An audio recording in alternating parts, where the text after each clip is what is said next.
sekalian, setelah kita pekan lalu mengetahui bahwa hadzal kitabu ala arba'ati wa isyrina faslan, dalam kitab Sirrul Asrar ini terdapat 24 fasal sebagaimana huruf-huruf yang ada di dalam kalimah La ilaha illallah Muhammadur Rasulullah. La ilaha illallah 12 huruf, Muhammadur Rasulullah 12 huruf. Dan juga sebagaimana hari-hari sehari semalam kita diberikan waktu 24 jam, maka dalam kesempatan ini pula Syekh Abdul Qadir Al-Jailani tabarukan kepada huruf-huruf yang ada di dalam kalimah La ilaha illallah Muhammadur Rasulullah, dan juga tafa'ulan kepada saat-saat atau sa'ah itu jam, waktu yang Allah berikan kepada kita satu hari satu malam 24 jam, maka ditulis pula fasal ini sebanyak 24 fasal. Alhamdulillah wa syukurillah, kita sekarang menginjak kepada fasal yang pertama, yaitu fi bayani, di dalam menerangkan ruju'il insani, kembalinya manusia ila watanihil asli, kepada negeri asal. Negeri asal itu apa maknanya? Negeri akhirat, negeri yang mengedepankan keridhaan Allah Subhanahu wa taala, negeri yang dimungkinkan ada dua secara garis besar. Kalau tidak surga, ya neraka. Namun ada sebagian para ulama yang menengahi antara keduanya.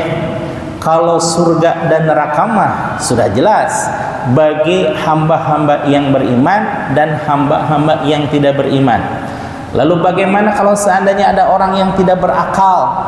Yang tidak berakalnya itu atas kehendak Allah Subhanahu wa taala, tidak dibuat-buat, tidak dibikin-bikin menjadi orang gila, maka itu ada keterangan yang menyebutkan bahwa orang gila yang asli kegilaannya disebabkan oleh kehendak Allah Subhanahu wa taala, karena Allah itu Maha Adil, tidak mungkin menghukum seseorang yang di luar batas kemampuannya. Sedangkan dia semuanya juga ingin normal, setiap manusia ingin hidup normal, tapi Allah kehendaki dia untuk menikmati perannya sebagai orang gila. Lalu bagaimana nasib dia di akhirat? Nah, ini ada pengecualian. Tadi secara garis besar manusia terbagi surga dan neraka. Ashabul yamin, ashabul yusra.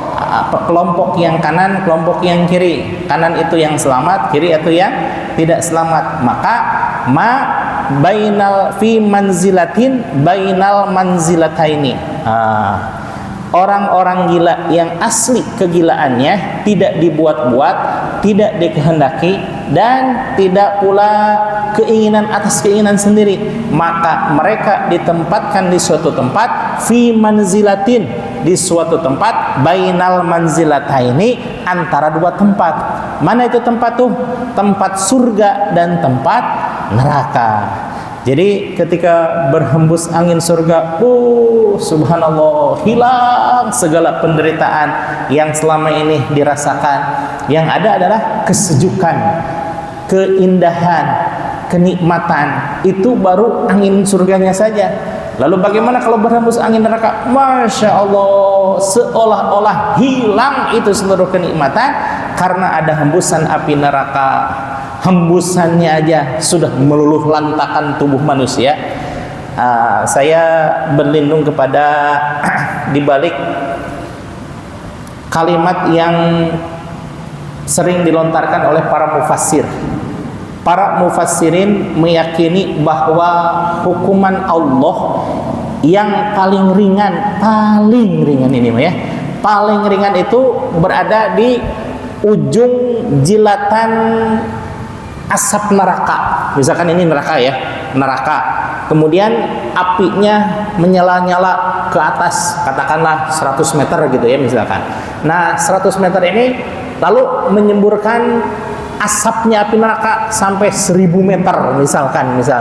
Nah siapa itu yang menempati siksaan Allah yang paling ringan?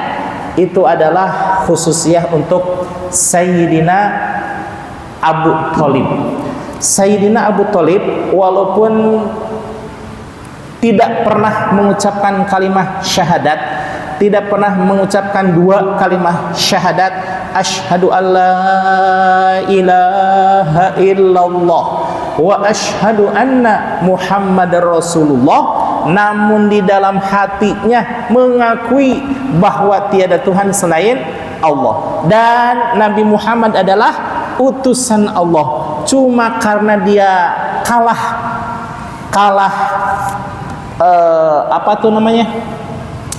kalah kedudukan, karena dia sebagai pemimpin Quraisy dan merasa eman-eman, sayang sekali kalau penghormatan dan kedudukan yang selama ini dinikmatinya itu dilepaskan begitu saja karena ancaman orang-orang Quraisy. Hei Abu Thalib, kalau seandainya engkau berani-berani untuk meninggalkan agama nenek moyang kami, maka engkau tidak akan pernah diakui lagi sebagai pemimpin kami dan engkau akan dimakamkan di tempat yang bukan pemakaman pembesar-pembesar Quraisy.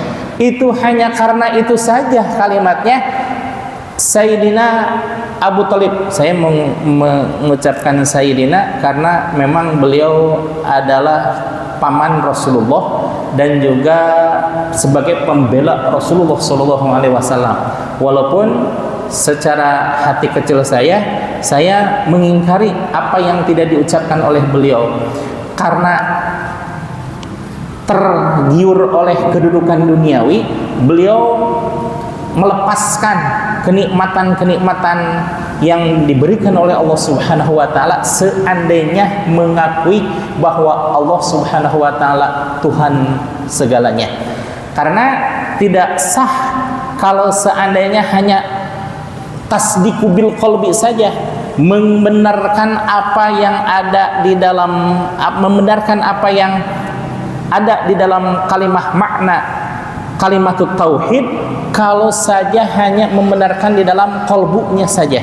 Tapi harus ada 3 syarat. Pertama, tasdiqu bil qalbi, betul membenarkan di dalam qalbunya sudah memenuhi syarat bahwa Abu Thalib itu masuk orang yang hampir saja mengakui akan Allah dan Rasulullah SAW. Cuma sayang tidak iqraru bil lisan wa'malu bil arkan, tidak diucapkan oleh lisan dan juga dibuktikan dengan amal perbuatan.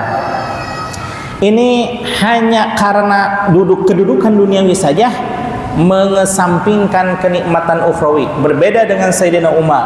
Sayyidina Umar walaupun disegani sebagai orang yang paling gagah, yang paling perkasa, yang kuat dalam peperangan dan pertandingan, tapi dia tidak terlena dengan urusan-urusan duniawi. Kalau seandainya Sayyidina Umar terlena dengan urusan duniawi, maka dia tidak mungkin bergetar di saat adiknya Fatimah binti Khattab membacakan ayat-ayat innani anallah, surah Thaha ayat 14. Innani anallah la ilaha illa ana fa'budni wa aqimis salata lidzikri. Terjemahannya, sesungguhnya aku adalah Allah, kata Allah Subhanahu wa taala. La ilaha illa ana, tidak ada Tuhan melainkan aku, kata Allah Subhanahu wa taala. Fa'budni wa aqimis salata lidzikri, maka beribadahlah engkau sekalian kepadaku dan dirikanlah salat untuk mengingatku. Maka Sayyidina Umar yang tidak pernah menduduki jabatan strategis di pembesar-pembesar Quraisy tidak pernah terlena dengan kedudukan-kedudukan semu untuk diakui sebagai pemimpin kabilah Quraisy, untuk dimakamkan di pemakaman pembesar-pembesar Quraisy. Tidak peduli semua itu. Kenapa? Karena kolbunya sudah bergetar dengan kalimat-kalimat subhanallah. Kalau ini kalimat yang diucapkan Muhammad, tidak mungkin. Kenapa? Pasti ada sesuatu kekuatan yang melebihi Nabi Muhammad SAW yang mengucapkan kalimat itu. Hati kecilnya mulai mengakui itu Sayyidina Umar bahwa Tuhannya Nabi Muhammad SAW pasti yang mengucapkan kalimat itu, karena memang bahwa selain daripada Al-Quran tidak pernah ditulis. Kata Rasulullah SAW, la taqtubu syai'an ghairal Quran. Jangan engkau menuliskan sesuatu selain Al-Quran. Maka, tidak mungkin, kata Sayyidina Umar, tidak mungkin ini ucapan Nabi Muhammad. Kenapa? Allah takdirkan Nabi Muhammad itu tidak pernah menulis dan membaca. Tidak bisa menulis dan membaca. Kenapa? Karena Allah sudah skenariokan bahwa kalau seandainya Nabi Muhammad bisa menulis dan membaca, maka orang-orang akan menyangka bahwa Al-Quran itu adalah tulisan Nabi Muhammad.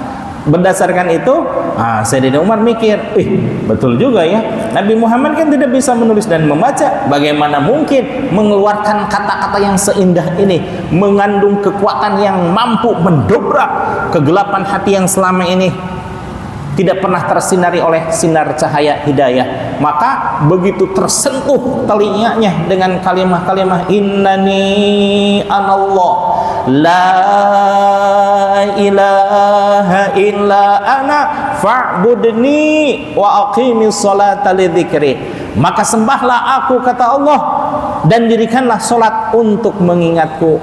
Subhanallah ya. Berbeda dengan Abu Thalib ya. Abu Thalib mengesampingkan kenikmatan-kenikmatan hakiki untuk kenikmatan semu. Apa itu kenikmatan semuanya? Hanya diakui sebagai pemimpin Quraisy, hanya ditempatkan di sejarah-sejarah orang-orang Quraisy saja yang mengetahui, dan dimakamkan di tempat pembesar orang Quraisy. Kalau kita mah apa untungnya yang kayak gitu-gitu ya?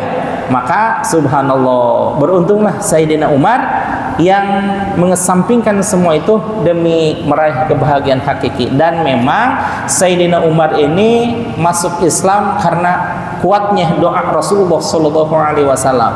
Allahumma a'izzal islama bi umaraini.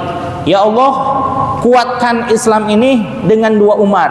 Siapa maksudnya? Umar bin Hisham, yaitu Abu Jahal, dan Umar bin Khattab. Yang Rasul inginkan sebenarnya siapa coba? Umar bin Hisham. Kenapa? Karena dia paman Rasulullah. Sebenarnya kalau di dalam bahasa Arab tidak ada ya bahasa uwa gitu ya, nggak ada. Hanya ada amun. Amun itu paman Rasulullah, bermakna uwa. Kan kalau di Sunda, di Jawa, di Madura ada gitu ya, Pak De, Pak Le, Uwa, Mang gitu ya. Nah, semuanya disebutkan paman saja, padahal itu uwa-uwa-uwanya.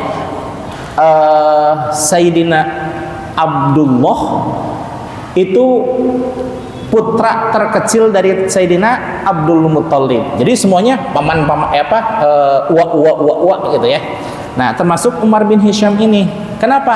Karena Umar bin Hisham adalah keluarga Rasulullah SAW ya. Nah, itu orang yang memilih negeri asalnya. Negeri asal kita apa? Negeri asal kita ya alam lahud, yang di dalamnya itu ada surga, dan tempat kita asal kita adalah surga. Maka orang-orang yang memilih seperti halnya Sayyidina Umar memilih untuk kembali kepada ajaran Islam, itu sebenarnya orang-orang yang memilih kepada negeri aslinya, gitu ya. Maka di sini Tuan Syekh Abdul Qadir Al-Jailani membahasakan fi bayani ruju'i al-insan ila watanihil asli, di dalam menerangkan kembalinya manusia kepada negeri yang asal. Ini Kang Agus, ini halaman 13 ya. Pasal pertama halaman 13. Bismillahirrahmanirrahim. Fal insanu, adapun manusia, ala nau'aini, itu menempati kepada dua macam. Jismaniyun, yang pertama ada sisi jismani. Kalau kita kadung menyebutkan jasmani, maka secara umum orang-orang Indonesia menyebutnya jasmani. Padahal aslinya itu serapan kata dari bahasa Arab yang jismun, jismaniyun. Kan nggak mungkin jismun, jasmun. Tidak mungkin. Jismun itu jismaniyun, ya, jismani Arab aslinya. Namun karena sudah menjadi serapan bahasa Indonesia, ya diterima saja menjadi bahasa Indonesia. Sama halnya sama dengan malaikat gitu ya. Orang menyebutkan malaikat secara bahasa Indonesia bisa dibenarkan 100% benar. Tapi kalau merujuk pada bahasa Arab yang asli tidak dibenarkan. Kenapa? Malaikat itu merupakan kalimat jamak. Kalau bahasa Indonesia mah datang malaikat Jibril kepada Nabi Muhammad SAW, betul ya? Nah, maksudnya apa? Ya, malaikat Jibril yang seorang datang kepada Nabi Muhammad SAW. Tapi dalam bahasa Arab ada mufrad, ada tasniyah, ada jamak. Mufrad bentuk tunggal, tasniyah ganda, dan jamak itu banyak. Maka kalau penyebutan nama mufrad itu harusnya malaku Jibrilun, malak Jibril. Tidak bisa malakun malaikatun Jibrilun, nggak bisa ya, karena itu jamak dengan mufrad, tidak bisa. Maka tapi kalau kita menyebutkan dalam bahasa Indonesia sah-sah saja, dan itu emang dibenarkan, gitu ya. Jismaniyun wa ruhaniyun, ada dimensi jismani dan ada dimensi rohani. Sekarang kita berpikir ya, kira-kira kita sekalian nih ya, sehari-hari ya, lebih mementingkan jismani apa rohani? Jismani ya, Bapak. Jismani ya. Kalau kita lapar, apa yang akan kita lakukan? Pasti cari makanan, betul ya? Tapi kalau ruhaniyah kita yang lapar, apakah kita langsung datang ke pondok pesantren? Apakah kita langsung datang ke majelis zikir? Ataukah kita langsung ke majelis talim? Atau biasa-biasa saja? Mau sehari, mau sepekan, mau sebulan, mau setahun, dan lain sebagainya, tidak hadir ke majelis talim, tidak hadir ke majelis zikir. Padahal itu ruhaniyah kita sangat kelaparan. Jangankan sepekan, sebulan, setahun, sehari saja tidak dikasih makan, itu merontak-rontak jiwanya, merontak-rontak akan kehausan dan kelaparan jiwanya. Cuma karena kita kadang tidak merasa, tidak menganggap penting ilmu dan zikir, maka biasa-biasa saja. Coba kalau jismani ya, kebetulan istri lagi pulang kampung misalkan, lah ini sudah jam 7, waktunya sarapan. Bagaimana ini? Apakah nunggu istri pulang kampung, pulang balik ke rumah kita, atau kita langsung masak atau beli makanan? Pasti bisa masak, bisa beli makanan ya, karena memang kita merasa perlu untuk jismani. Nah, seharusnya kalaupun toh kita tidak mementingkan urusan ruhaniyah, bahwa sebenarnya orang-orang yang mementingkan ruhaniyah itu justru lebih mementingkan ruhaniyah karena merasa sedikit tidak tersirami oleh cahaya hikmah dan juga zikir kepada Allah, maka akan terasa meronta-ronta jiwanya. Nah, minimal kita mah menyeimbangkan antara jismani dan rohani. Ya jangan terlalu dicuekin gitu ya rohaniyah itu, karena sesungguhnya apalagi nanti di bab-bab selanjutnya, subhanallah, ternyata yang disebut dengan manusia itu adalah manusia yang secara rohaniyah. Manusia secara rohaniyah, dari awal kemarin kita sudah mempelajari bahwa ruh kita itu sudah Allah ciptakan sejak ribuan tahun yang lalu. Sejak Nabi Muhammad diciptakan, kemudian menciptakanlah Allah ruh. Ternyata ada ruh kita di situ.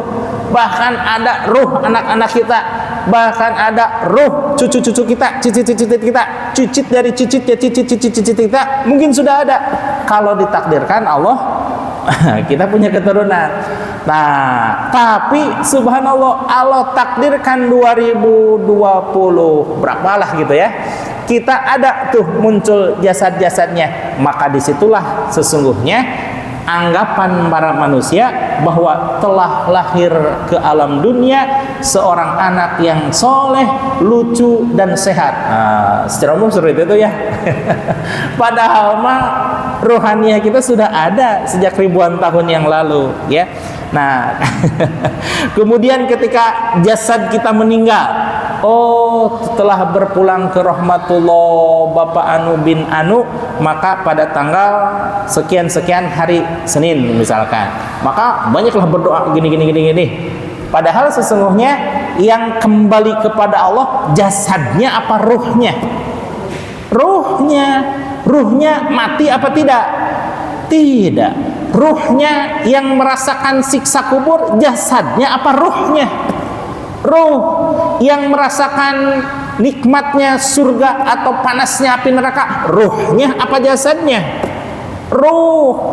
Maka seyogianya kita mulai memikirkan dan mementingkan rohaniyah kita. Kalau kembalinya sudah pasti inna lillahi, bahwa kita sekalian semuanya adalah milik Allah, wa inna ilaihi raji'un, dan kita semuanya akan kembali kepada Allah. Ruh itu kembali kepada Allah, sedangkan jasad karena memang dari saripati tanah kembali lagi dikembalikan oleh Allah Subhanahu wa taala ke tanah. Disitulah maka jasad kita akan hancur, akan dimakan ulat, akan melebur kembali kepada tanah, tinggal tulang-tulang. Nah, tulang itu tidak bisa merasakan apa-apa. Baru ketika Allah satukan kembali ruhnya, maka itulah yang akan merasakan bagaimana pedihnya siksa kubur, atau insya Allah kita bagaimana nikmatnya alam kubur. Nah, kenikmatan kita dengan kenikmatan para nabi berbeda ya. Kalau dulu di awal-awal bahwa para nabi dan para wali itu kenikmatan alam kuburnya tidak berupa materi. Kalau kita mah berupa materi, mungkin dikasih makan, dikasih minum, atau paling banter disuruh tidur oleh Allah Subhanahu wa taala hatta yaumul qiyamah. Tidak tahu bagaimana kerupakan alam dunia. Tapi kalau nabi dan para wali tidak, bukan itu yang membuat puas diri-diri mereka. Apa yang membuat diri mereka puas? Subhanallah, senantiasa berada dalam ketaatan kepada Allah Subhanahu wa taala. Al-anbiya wal auliya yusalluna fi kuburihim kama fi buyutihim. Subhanallah. Para nabi dan para wali itu di alam kuburnya senantiasa melaksanakan sholat sebagaimana mereka melaksanakan sholat di rumahnya masing-masing. Subhanallah. Berarti bukan kenikmatan materi ya bagi para nabi. Nah, di sini kita akan menjelaskan tentang surga-surga ini ya. Berbeda dengan surga kita dengan surganya para nabi ya. Kita lanjutkan dulu ya.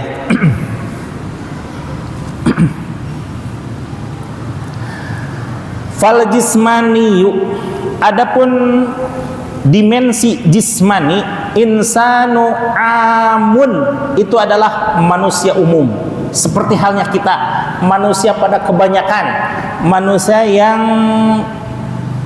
lebih merasakan kenikmatan jismani, kenikmatan materi, manakala materi itu yang diberikan oleh seseorang untuk memenuhi kepuasan kita. Tapi waruhaniyu, adapun manusia yang lebih mengedepankan rohani, khosun, itu adalah manusia khusus. Muharramun, mereka dimahramkan ila watanihi, kepada negeri asalnya, wahwa al-qurbah, yakni yang disebut negeri asal itu adalah negeri kurbah, kedekatan kepada Allah Subhanahu wa taala.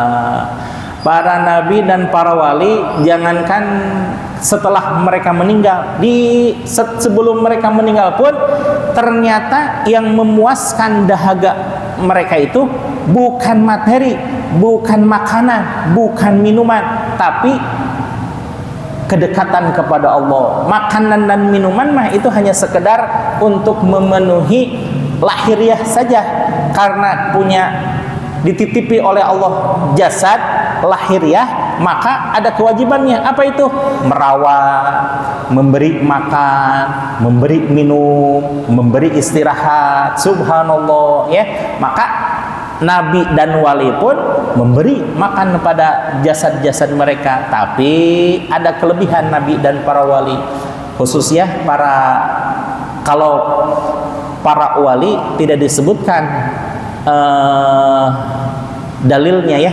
Tapi kalau Nabi Muhammad SAW ada hadis yang menyebutkan bahwa ainaini tatamani, dua mata saya terpejam, walam yanam qalbi, tapi tidak dengan hatiku, bahwa hatiku senantiasa being connected to Allah Subhanallah ya. Kemudian farruju'ul insanul ami, maka kembalinya manusia secara umum ila watanihi huwa arruju' ila darajah. Maka kembalinya manusia kepada negeri asalnya, wa huwa arruju', yaitu kembali ila darajat, kepada yang disebut dengan derajat. Kalau manusia khosma itu al-qurbah, kedekatan kepada Allah, sedangkan manusia pada umumnya ad-darajat. Ad-darajat itu apa? Surga. Karena memang surga itu tempat kenikmatan. Mala ainun ra'at, tidak pernah terlihat oleh mata, wala udhunun sami'at, tidak pernah terdengar oleh telinga, wala qalbun khatarat, tidak pernah terlintas di dalam hati mereka.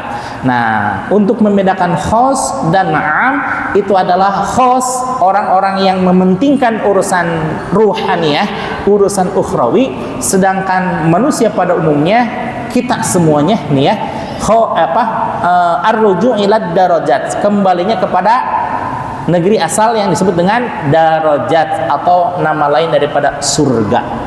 Nah, ini disebutkan surga-surga nih ya. Bisa babi amalin, karena sebab amal mereka, ilmu syariati, yaitu ilmu syariah, wat tariqati, dan ilmu tariqah, wal ma'rifati, dan ilmu ma'rifah. Lianna darajati, ini dilewat ya sedikit. Lianna darajati, karena sesungguhnya surga atau derajat, salasu tabaqatin, itu ada 3 derajat. Pertama, ahaduha, adapun salah satu dari 3 itu adalah al jannatu fi alamil mulki, surga yang ada di negeri alam mulki. Apa itu? Wahwa jannatul ma'wa, itulah yang disebut dengan surga jannatul ma'wa, surga ma'wa namanya ya. Wathani, adapun yang kedua, al jannatu fi alamil malakuti, yaitu surga yang ada di alam malakut. Wahia jannatun na'im, surga na'im namanya. Yang ketiga, wathalithu al jannatu fi alamil jabarut, dan yang ketiga adalah surga yang ada di alam jabarut. Wahwa jannatul firdausi, adalah surga firdaus. Jadi tingkatan-tingkatan itu ada 3. Pertama, surga ma'wa, surga na'im, surga firdaus. Nah, dulu kita mendapatkan keterangan bahwa firdaus itu surga yang paling tinggi ya, firdaus. Firdaus ini yang paling tinggi itu khususiyah untuk manusia secara manusia secara umum. Yang paling tinggi derajatnya adalah Illiyin, surga yang paling tinggi yang dikhususkan untuk orang-orang yang khas, bahkan khawasil khawas, orang-orang yang khusus, bahkan orang yang khususil khusus. Siapa itu? Para nabi dan para wali. Kemarin disebutkan ya.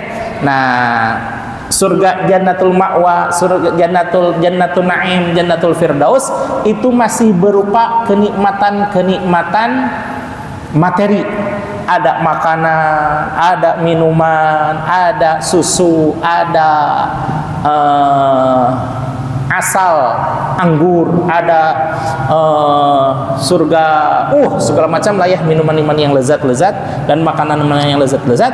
Tapi kelezatan dan kenikmatan surgawi itu semuanya kalah dengan surga Illiyin. Bagaimana surga Illiyin? Sabda Rasulullah sallallahu alaihi wasallam kemarin, pekan kemarin ya, innallaha, sesungguhnya Allah Subhanahu wa taala, jannatun, memiliki surga, la fiha hurun, yang tidak ada istana di dalamnya, wala kusurun, tidak ada bidadari di dalamnya. Wah, kalau tidak ada istana, tidak ada bidadari, kemudian tidak ada asalun, tidak ada anggur, wala labanun, tidak ada susu, lalu apa dong kenikmatan yang ada di dalamnya? Kalah tuh dengan surga-surga yang tadi disebutkan, jannatul ma'wa, jannatul na'im, jannatul firdaus. Jangan salah bahwa nabi dan wali tidak terpuaskan dengan materi yang ada. Justru yang memuaskan mereka adalah sesuatu yang abstrak, sesuatu yang jauh di luar nalar kita, sesuatu yang hanya Allah dan dirinya sendiri yang mengetahui. Apa itu? Kenikmatan memandang Allah, subhanallah, gitu ya. Nah, di sini disebutkan juga bal yanzuru ila wajhillahi ta'ala, subhanallah, semuanya itu tidak ada, yang ada memandang wajah Allah Subhanahu wa taala. Wajah di sini bermakna, kalau di dunia itu maknanya adalah apa itu? Jamaliyah Allah, kemudian jalaliyah Allah, kegagahan Allah, ketampanan Allah, dan lain sebagainya. Tapi kalau di surga maka dimaknai sebagai zat Allah. Nanti penduduk surga ya, jannatul ma'wa, jannatul na'im, jannatul firdaus, sama semuanya juga mendapatkan kesempatan untuk memandang wajah Allah, tapi waktunya terbatas dan sewaktu-waktu. Kenapa? Karena mereka butuh makan, butuh minum, butuh bersenang-senang dan lain sebagainya, karena memang tempat kesenangan. Tapi ada yang jauh lebih tinggi, yaitu surga Illiyin, yang tidak ada semuanya itu, hanya memandang Allah. Jadi sehari-hari, selamanya memandang Allah aja itu. Ketika memandang Allah, hilang kesemuanya kesenangan, Bagaimana itu kesenangannya? Saya juga nggak kebayang atau ya. Karena kita masih di alam mulki gitu ya, masih yang terendah, hanya terendah. Bahkan kalau seandainya kita mendapatkan surga yang terendah sekalipun derajatnya, subhanallah, itu merupakan karunia yang luar biasa bagi kita sekalian. Karena kita tahu diri ya, seberapa dekat kita kepada Allah, seberapa taat kita kepada Allah, seberapa gesitnya kita menghindari maksiat yang dilarang oleh Allah dan Rasulullah. Kita tahu sendirilah gitu ya. Nah, berbeda dengan para nabi dan para wali, subhanallah ya. Kita mah mendapatkan baunya surga, aroma wanginya surga pun sudah alhamdulillah ya.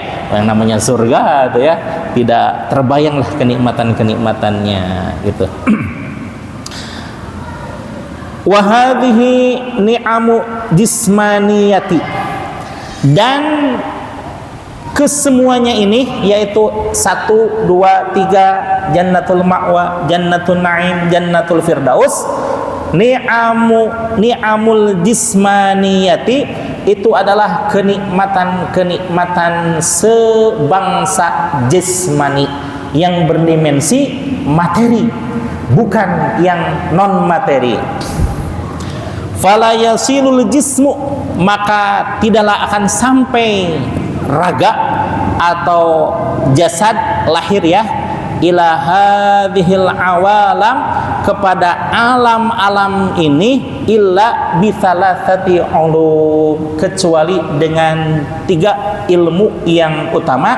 Wahya, pernyataan Tuan Syekh Abdul Qadir Al-Jailani, yang 3 ilmu tersebut adalah ilmu syariati, pertama ilmu syariat, wa ilmu tariqati, dan juga ilmu tariqah, wa ilmul ma'rifati, dan ilmu ma'rifah. Kama qala Rasulullah sallallahu alaihi wasallam, sebagaimana disabdakan oleh Rasulullah sallallahu alaihi wasallam wa ala alihi wasallam, al hikmatu jami'atu ma'rifatul haq. Subhanallah ya. Al hikmatu al jami'ah, hikmah yang jamiah itu terkumpul ya, maksudnya terpusat. Hikmah yang luas itu, ma'rifatul haq adalah mengetahui Allah. Al-haq itu adalah Allah. Kalau hak saja itu adalah kebenaran, tapi kalau al-haqqu itu maknanya adalah Allah subhanahu wa ta'ala. Al-hikmatul jamiatu, hikmah yang luas adalah ma'rifatul haqqi, mengetahui Allah, wal amalu biha, dan beramal karena Allah, wal ma'rifatul batini, dengan mengetahui yang batin. Wa kama qala Rasulullah sallallahu alaihi wasallam, dan sebagaimana disabdakan oleh Rasulullah sallallahu alaihi wasallam, Allahumma arinal haq. Nah, ini doa dari Rasulullah sallallahu alaihi wasallam. Allahumma ya Allah, arinal haqqa, tunjukkanlah kebenaran, haqqan merupakan sebuah kebenaran, warzuqna tiba'ah, dan karuniailah kami semuanya attiba'ah, itu untuk mengikutinya. Wa arinal batila batila, dan tunjukilah kami semuanya akan suatu kebatilan, merupakan sesuatu yang batil. Warzuqna tinabah, dan karuniailah kami semuanya untuk menjauhinya ya Allah. Jadi untuk kebatilan kita minta, mohon kepada Allah supaya Allah mengaruniai kita untuk senantiasa menghindar daripadanya, dari kemaksiatan tersebut, dan akan sesuatu kebenaran, semoga Allah memberikan kita untuk mengikuti dan menjalaninya. Subhanallah ya. Dikit lagi. Wa kama qala Rasulullah sallallahu alaihi wasallam, dan sebagaimana disabdakan oleh Rasulullah sallallahu alaihi wasallam, Ini sabda Rasul yang dimaktub oleh Syekh As-Suyuti di dalam Al-Hawi, ya. Syekh As-Suyuti menerangkan kembali bahwa kalimat tersebut itu asalnya dari Rasulullah SAW, cuma diterangkan lebih rinci lagi oleh Imam As-Suyuti. Kata Rasulullah SAW, man arafa nafsahu, barang siapa yang mengetahui akan dirinya, wa khalafaha, dan melawan terhadap nafsu, terhadap keinginan-keinginan yang buruk di dalam dirinya, arafa rabbahu, sungguh dia telah mengetahui Tuhannya, wa tabi'ahu, dan mengikuti apa yang dihidayahkan, dipancarkan hidayah oleh Allah Subhanahu wa taala. Karena diri ini adalah kumpulan dari kumpulan dari materi-materi yang tidak selamanya berada dalam kebenaran, tapi tidak selamanya berada dalam kesalahan. Karena kita bukan malaikat yang selalu benar, dan bukan pula setan yang selalu salah, tapi kita antara setan dan malaikat, antara benar dan salah. Maka kita selalu memohon kepada Allah Subhanahu wa taala untuk arinal haqqo haqqo warzuqna tiba'ah, memohon kepada Allah Subhanahu wa taala untuk menunjuki kepada kita jalan kebaikan dan mengaruniai kepada kita sekalian untuk mengikutinya sebagaimana dicontohkan oleh para nabi dan para rasul, juga para wali, para ulama.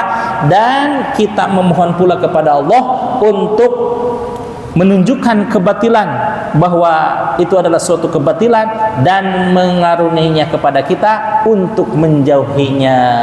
Kalau seandainya tiba pada jalan ketaatan, kita bersyukur kepada Allah. Namun kalau kita berada dalam terpleset pada kesalahan, maka kita senantiasa bertobat. Kullu bani adama khotoun, kata Rasulullah SAW, bahwa setiap manusia itu pasti ada kesalahannya. Wa khairul khotoina at-taibun, dan sebaik-baik orang yang salah adalah orang yang segera bertaubat. Mudah-mudahan kita semuanya diberikan karunia oleh Allah Subhanahu wa taala hati yang bersyukur, lisan yang berzikir, dan jiwa yang senantiasa bertobat dari segala kesalahan. Amin ya Allah ya rabbal alamin.